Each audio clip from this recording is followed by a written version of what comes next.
وإن امرأة خافت من بعلها نشوزا أو إعراضا فلا جناح عليهما أن يصلحا بينهما صلحا والصلح خير وأحضرت الأنفس وإن تحسنوا وتتقوا فإن الله كان بما تعملون خبيرا۔ عورت کو اپنے شوہر کی بددماغی اور بے پرواہی کا خوف ہو تو دونوں آپس میں صلح کر لیں، اس میں کسی پر کوئی گناہ نہیں، صلح بہت بہتر چیز ہے، طمع ہر ایک کر دی گئی ہے۔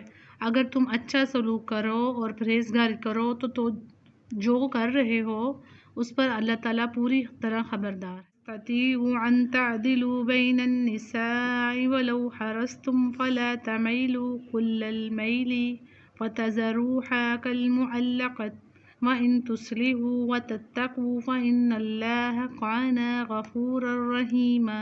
یہ تو کبھی نہ ہو سکے گا کہ اپنی تمام بیویوں میں ہر طرح عدل کرو، گو تم اس کی کتنی ہی خواہش و کوشش کر لو، اس لیے بالکل ہی ایک ہی طرف مائل ہو کر دوسری بھی نہ چھوڑو، اور اگر تم اصلاح کر لو اور تقوی اختیار کرو تو بے شک اللہ تعالیٰ بڑی مغفرت اور رحمت والا ہے۔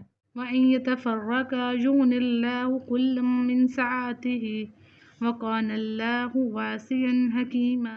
اور اگر میاں بیوی جدا ہو جائیں تو اللہ تعالیٰ اپنی وسعت سے ہر ایک کو بے نیاز کر دے گا، اللہ تعالیٰ وسعت والا حکمت والا ہے۔ وَلِلَّهِ مَا فِي السَّمَاوَاتِ وَمَا فِي الْأَرْضِ وَلَقَدْ وَصَّيْنَا الَّذِينَ أُوتُوا الْكِتَابَ مِنْ قَبْلِكُمْ وَإِيَّاكُمْ أَنِ اتَّقُوا اللَّهَ وَإِن تَكْفُرُوا فَإِنَّ لِلَّهِ مَا فِي السَّمَاوَاتِ وَمَا فِي الْأَرْضِ وَكَانَ اللَّهُ غَنِيًّا حَمِيدًا۔ اور آسمان کی ہر چیز اللہ تعالیٰ ہی کی ملکیت میں ہے، اور واقعی ہم نے ان لوگوں کو جو تم سے پہلے کتاب دیے گئے تھے اور تم کو بھی یہی حکم کیا ہے کہ اللہ تعالیٰ سے ڈرتے رہو، اور اگر تم کفر کرو تو یاد رکھو کہ اللہ کے لیے ہے جو کچھ آسمانوں میں ہے اور جو کچھ زمین میں ہے، اور اللہ بہت بے نیاز اور تعریف کیا گیا۔ لِلَّهِ مَا فِي السَّمَاوَاتِ وَمَا فِي الْأَرْضِ وَكَفَى بِاللَّهِ وَكِيلًا۔ اللہ کے اختیار میں ہے آسمانوں کی سب چیزیں اور زمین کی بھی،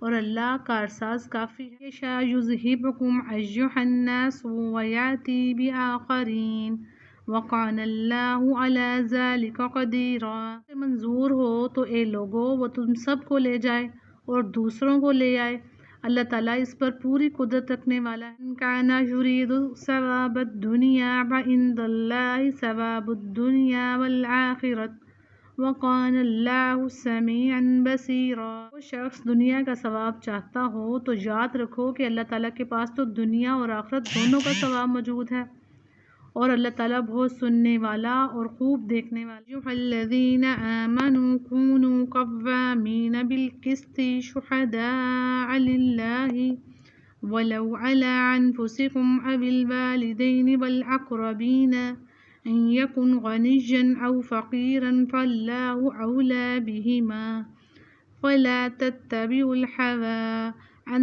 تَعْدِلُوا وَإِن تَلْوُوا أَوْ تُعْرِضُوا فَإِنَّ اللَّهَ كَانَ بِمَا تَعْمَلُونَ خَبِيرًا۔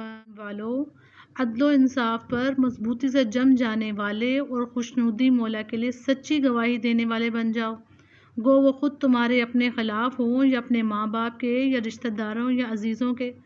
وہ شخص اگر امیر ہو تو اور فقیر ہو تو دونوں کے ساتھ اللہ کو زیادہ اس لیے تم خواہش نفس کے پیچھے پڑ کر انصاف نہ چھوڑنا، اور اگر تم نے کج بیانی یا پہلو تہی کی تو جان لو کہ جو کچھ تم کرو گے اللہ تعالیٰ اس سے پوری طرح باخبر ہے۔ أَيُّهَا الَّذِينَ آمَنُوا آمِنُوا بِاللَّهِ وَرَسُولِهِ وَالْكِتَابِ الَّذِي نَزَّلَ عَلَىٰ رَسُولِهِ وَالْكِتَابِ الَّذِي أَنزَلَ مِن قَبْلُ وَمَن يَكْفُرْ بِاللَّهِ وَمَلَائِكَتِهِ وَكُتُبِهِ وَرُسُلِهِ وَالْيَوْمِ الْآخِرِ فَقَدْ ضَلَّ ضَلَالًا بَعِيدًا۔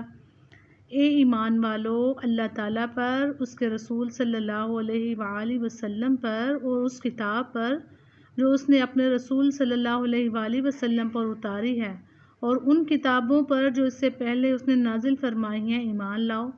جو شخص اللہ تعالیٰ سے اور اس کے فرشتوں سے اور اس کی کتابوں سے اور اس کے رسولوں سے اور قیامت کے دن سے کفر کرے تو وہ بہت بڑی دور کی گمراہی میں جا پڑا۔ إن الذين آمنوا ثم كفروا ثم آمنوا ثم كفروا ثم ازدادوا كفرا لم يكن الله ليغفر لهم ولا ليهديهم سبيلا۔ جن لوگوں نے ایمان قبول کر کے پھر کفر کیا، پھر ایمان لا کر پھر کفر کیا، پھر اپنے کفر میں بڑھ گئے، اللہ تعالیٰ یقیناً انہیں نہ بخشے گا اور نہ ہی انہیں راہ ہدایت سمجھائے گا۔